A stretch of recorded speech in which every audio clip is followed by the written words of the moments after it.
Hello friends, എല്ലാവർക്കും ചെമ്മനീർപ്പൂവിൻ്റെ പുതിയൊരു episode വീഡിയോയിലേക്ക് സ്വാഗതം. എപ്പിസോഡിൻ്റെ തുടക്കത്തിൽ തന്നെ കാണിക്കുന്നത് നമ്മുടെ ശ്രുതിയെ തിരികെ വീട്ടിലേക്ക് കൊണ്ടുവരാനായിട്ട് ഒരുങ്ങുകയാണ് ശ്രുതി. എന്നാൽ ചന്ദ്ര അവൾ ഇങ്ങോട്ടേക്ക് വന്നു കഴിഞ്ഞാൽ താൻ ഈ വീട്ടിൽ നിന്ന് ഇറങ്ങിപ്പോകുമെന്നൊക്കെ പറയുമ്പോഴത്തേക്കും രവി ചന്ദ്രയുടെ തീരുമാനം തടയാൻ ശ്രമിക്കുന്നുണ്ടെങ്കിലും ചന്ദ്ര തൻ്റെ വാശിയിൽ തന്നെ ഉറച്ചു നിൽക്കുകയാണ്.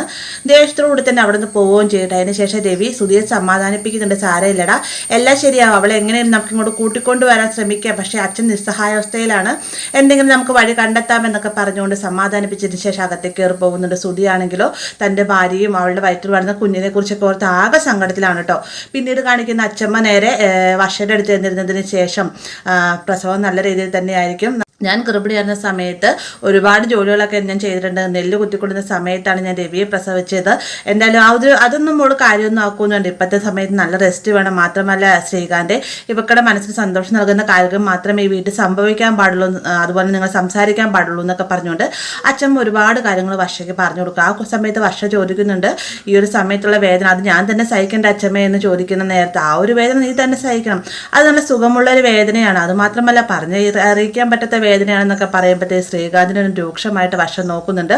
ശ്രീകാന്ത് ആണെങ്കിൽ അച്ഛമ്മ ഇതെല്ലാം കൊളാക്കും, അവളാണെങ്കിൽ ആകെ പ്രസവിക്കാനായിട്ടുള്ള പേടിയോട് കൂടി തന്നെ ഇരിക്കണം. ആ ഇടയ്ക്കാണ് അച്ഛമ്മ ഇങ്ങനെയൊക്കെ വന്ന് പറയുന്നത് എന്നുള്ളൊരു ചിന്തയോട് കൂടി തന്നെ ശ്രീകാന്ത് പറയുന്നത്, അച്ഛമ്മ അങ്ങോട്ട് പോയി ഭക്ഷണം കഴിക്കുക എന്ന് പറയുമ്പോഴത്തേക്ക് നീ പോടെ, എനിക്ക് എൻ്റെ വർഷങ്ങളോട് ഒരുപാട് സംസാരിക്കാനുണ്ട് എന്ന് പറഞ്ഞുകൊണ്ട് വീണ്ടും പ്രസവത്തെക്കുറിച്ചുള്ള ഓരോരോ കാര്യങ്ങളൊക്കെ പറഞ്ഞു കൊടുക്കാണ്ട് പെട്ടെന്ന് രേവതി അച്ഛമ്മയെ ഭക്ഷണം കഴിക്കാനായിട്ട് വിളിക്കേണ്ട. അച്ഛമ്മ അവിടെ നിന്ന് പോയി കഴിയുന്ന നേരത്ത് ശ്രീകാന്ത് പറയുന്നുണ്ട്, അച്ഛമ്മ നിനക്ക് വേണ്ടി ആശ്വാസവാക്കുകൾ പറഞ്ഞു, നീ അത് വേറെ രീതിക്കൊന്നും കരുതണ്ടിട്ട വർഷ എന്നൊക്കെ പറയുന്നുണ്ടെങ്കിലും വർഷ ശ്രീകാന്തിന് തന്നെ ഇങ്ങനെ രൂക്ഷമായിട്ട് നോയിക്കൊണ്ടിരിക്കുകയാണ് കേട്ടോ.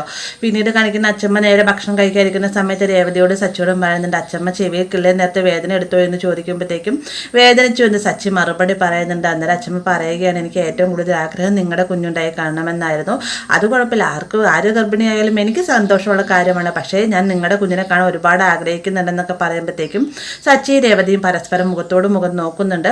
അതിനുശേഷം അച്ഛമ്മ പറയാണ്, ഞാൻ മരിക്കണേക്കാളും മുന്നേ നിങ്ങളുടെ കുഞ്ഞിനെ കാണണമെന്ന്. നമ്മുടെ നാട്ടിലൊരു ദേവീക്ഷേത്രമുണ്ട്, അവിടെ ഒരു 41 ദിവസം വ്രതം നോട്ട് നിങ്ങൾ ദേവിയെ നല്ല രീതിയിൽ തന്നെ പ്രാർത്ഥിച്ചത് നിങ്ങൾക്ക് കുഞ്ഞുണ്ടാവുമെന്നുള്ള കാര്യം ഉറപ്പാണ്, നിങ്ങൾ 41 ദിവസത്തേക്ക് അങ്ങോട്ടേക്ക് വായോ എന്നൊക്കെ ഇങ്ങനെ അച്ഛമ്മ പറയുന്ന 41 ദിവസമൊക്കെ മാറുന്ന ഞങ്ങളുടെ ജോലിയുടെ കാര്യമൊന്നും സച്ചി പറയുമ്പോഴത്തേക്ക് ജോലിയൊക്കെ മാറ്റി വെക്കുക, അതിലും വലുതാണ് കുഞ്ഞ്, എന്തായാലും നിങ്ങൾ അങ്ങോട്ടേക്ക് വരാൻ ശ്രമിക്കുക എന്നൊക്കെ പറയുമ്പോഴത്തേക്ക് നോക്കാം അച്ഛമ്മ, എന്തായാലും അച്ഛമ്മയുടെ വലിയൊരു ആഗ്രഹമല്ല, ഞങ്ങൾ നടത്തിത്തരുമെന്ന് സച്ചി അച്ഛമ്മയോടായിട്ട് പറയുകയാണ്. ഇതേ സമയം തന്നെ കാണിക്കുന്ന ശ്രുതി മീരയോടായിട്ട് സംസാരിച്ചുകൊണ്ടിരിക്കുകയാണ് കേട്ടോ.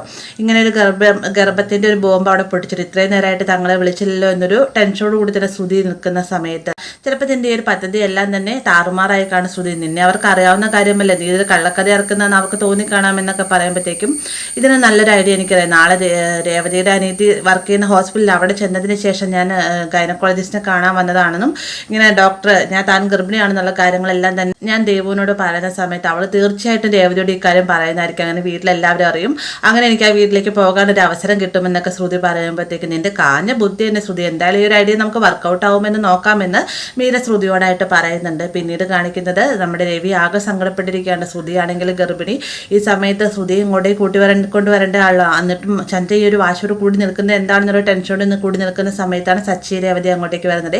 ഇവർ കാര്യം നിൽക്കുന്ന സമയത്ത് ഇങ്ങനെ ശ്രുതി ഗർഭിണിയാണെന്ന് പറയുമ്പോഴത്തേക്ക് സച്ചിക്ക് രേവതിക്ക് അത് ഭയങ്കര ഷോക്കാവുന്നുണ്ട് കേട്ടോ. എങ്ങനെയാലും ഇവിടെ കൂട്ടിക്കൊണ്ട് വരണ്ടേ എന്നൊക്കെ ഇങ്ങനെ രേവതി പറഞ്ഞുകൊണ്ടിരിക്കുന്ന സമയത്താണ് ചന്ദ്ര അങ്ങോട്ടേക്ക് വരുന്നത്. ചന്ദ്ര വന്നിട്ട് പറയുന്നുണ്ട്, അവളെ എങ്ങനെയെങ്കിലും ഈ വീട്ടിൽ നിന്ന് ഒഴിവാക്കാനാണ് ഞാൻ ശ്രമിക്കുന്നത്, ഇതെല്ലാം അവളുടെ കപട നാടകമാണ്, നിങ്ങൾക്കൊന്നും മനസ്സിലാവാഞ്ഞിട്ട് അവൾ വാ തുറന്ന കള്ളം മാത്രമേ പറയുകയുള്ളൂ, എന്തായാലും ഞാൻ ഇവിടെ ഉള്ളിടത്തോളം കാലം അവളെ ഇങ്ങോട്ട് കൂട്ടിക്കൊണ്ടുവരാൻ സമ്മതിക്കില്ല രവിയേട്ട, നിങ്ങൾക്ക് അങ്ങനെ ഒരു ഉദ്ദേശം ഉണ്ടെന്നാണ് ഞാൻ ഈ വീട്ടിൽ നിന്ന് ഇറങ്ങി പോകുന്നതായിരിക്കും എന്നൊക്കെ പറഞ്ഞിട്ട് ചന്ദ്ര അവിടെ ദേഷ്യത്തോടുകൂടി തന്നെ പോകുന്നുണ്ട്. രേവതിനെ ഇനി എന്ത് ചെയ്യുമെന്നൊക്കെ ചോദിക്കുമ്പോഴത്തേക്ക് രവി പറയുന്നത് എന്താ ചെയ്യേണ്ടതെന്ന് എനിക്ക് അറിയില്ല എന്നൊക്കെ ആകെ ടെൻഷനോട് കൂടി തന്നെ ഇരിക്കുന്ന നേരത്ത് സച്ചി പറയുന്നത്, നമുക്ക് എന്തായാലും ഈ ഒരു കാര്യം അച്ഛമ്മയോട് പറയുകയൊന്നും വേണ്ട, അവളെ കൂട്ടിക്കൊണ്ട് വന്ന കാര്യം തന്നെ തീരുമാനിച്ചു, ഇതിനെല്ലാം തന്നെ മുൻകൈ എടുത്ത് തീരുമാനിക്കേണ്ട ശ്രുതിയാണല്ലോ, അവൻ പറയുമ്പോൾ അവൻ്റെ ഭാഗത്ത് നമുക്ക് ന്യായത്തിൻ്റെ ഭാഗത്ത് തന്നെ നിൽക്കാം, അവൻ അവളെ കൂട്ടിക്കൊണ്ട് വരണമെന്നാണ് ആഗ്രഹമെങ്കിൽ നമുക്ക് അവനെ സപ്പോർട്ട് ചെയ്തിട്ട് നിൽക്കാമെന്ന് രവിയോടായിട്ട് സച്ചി പറഞ്ഞിട്ട് സച്ചി രേവതി അവിടെ നിന്ന് പോകുന്നുണ്ട്.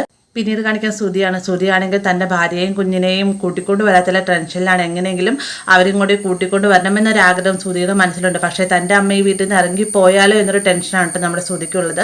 ഇതേ സമയം തന്നെ ചന്ദ്രയും ആ ഒരു ടെൻഷനിൽ തന്നെയാണ്, തൻ്റെ മകനെങ്ങാനും അവളെ കൂട്ടിക്കൊണ്ട് പോയാൽ അവൾ പറയുന്ന കള്ളമായിരിക്കാം, അവളെ ഇങ്ങോട്ടേക്ക് തിരികെ കൂട്ടിക്കൊണ്ട് വന്നു കഴിഞ്ഞാൽ തൻ്റെ പ്ലാനിങ് ഒന്നും തന്നെ നടക്കുകയില്ല എന്നൊക്കെ ചന്ദ്ര മനസ്സിൽ ചിന്തിച്ചുകൊണ്ട് നിൽക്കുന്ന സമയത്താണ് അച്ഛമ്മ വന്നിട്ട് ശ്രുതിയെ തിരക്കുന്നത് കേട്ടോ. അവൻ എന്താ പറ്റിയത്, ശ്രുതി വിളിച്ചില്ലേ എന്ന് ചോദിക്കുമ്പോഴത്തേക്ക് അവൾ വിളിച്ചിരുന്ന് ഞാൻ സംസാരിച്ചു സംസാരിച്ചു എന്ന് ചന്ദ്ര കള്ളം പറയാണ്. പെട്ടെന്ന് അച്ഛമ്മ ചോദിക്കുന്നുണ്ട്, അവളെ വിളിച്ചിട്ട് എൻ്റെ കയ്യിലൊന്നും ഫോൺ തരാൻ പാടില്ല, എനിക്ക് അവളോട് കുറച്ച് സംസാരിക്കാനുണ്ടായിരുന്നു എന്നൊക്കെ പറയുമ്പോഴത്തേക്കും അവൾ അച്ഛമ്മയെ വിളിച്ചോളാമെന്നാണ് പറഞ്ഞതെന്ന് ചന്ദ്ര വീണ്ടും കള്ളം പറയുന്നുണ്ട്. അതിനുശേഷം അച്ഛമ്മ സുധി എവിടെയെന്ന് തിരക്കുമ്പോഴത്തേക്കും സുധി ടെറസിൻ്റെ മുകളിലാണെന്ന് പറയുകയാണ് ചന്ദ്ര. അവനെന്ത് ഏത് സമയത്ത് ഇങ്ങനെ ഒറ്റപ്പെട്ടിരിക്കുന്നു, അവനോട് ഇങ്ങോട്ടേക്ക് വരാൻ പറയുമെന്നും പറഞ്ഞുകൊണ്ട് അച്ഛമ്മ സുധി അങ്ങോട്ടേക്ക് വിളിച്ചു വരുത്താണ്ട്. ചന്ദ്രയാണെങ്കിൽ ഇങ്ങനെ എല്ലാ സത്യങ്ങളും, അതായത് സുധി വഴക്കിട്ട് പോയതും അവൾ ഗർഭിണിയാണെന്നുള്ള സത്യങ്ങളെല്ലാം സുധി അച്ഛമ്മയോട് തുറന്നു പറഞ്ഞാലോ എന്നുള്ള ടെൻഷനോട് കൂടി നിൽക്കുന്ന സമയത്ത് അച്ഛമ്മയുടെ എല്ലാ സത്യങ്ങളും പറഞ്ഞാലോ എന്നിങ്ങനെ ആലോചിച്ച് നിൽക്കുകയാണ് കേട്ടോ സുധി. ആ ഒരു ഭാഗത്തോടെ ഇന്നത്തെ എപ്പിസോഡ് അവസാനിക്കുന്നത്. വീഡിയോ ഇഷ്ടമായി കഴിഞ്ഞാൽ ലൈക്ക് ചെയ്യാനും കൂടെ ചാനൽ സബ്സ്ക്രൈബ് ചെയ്യാനും മറക്കരുത്.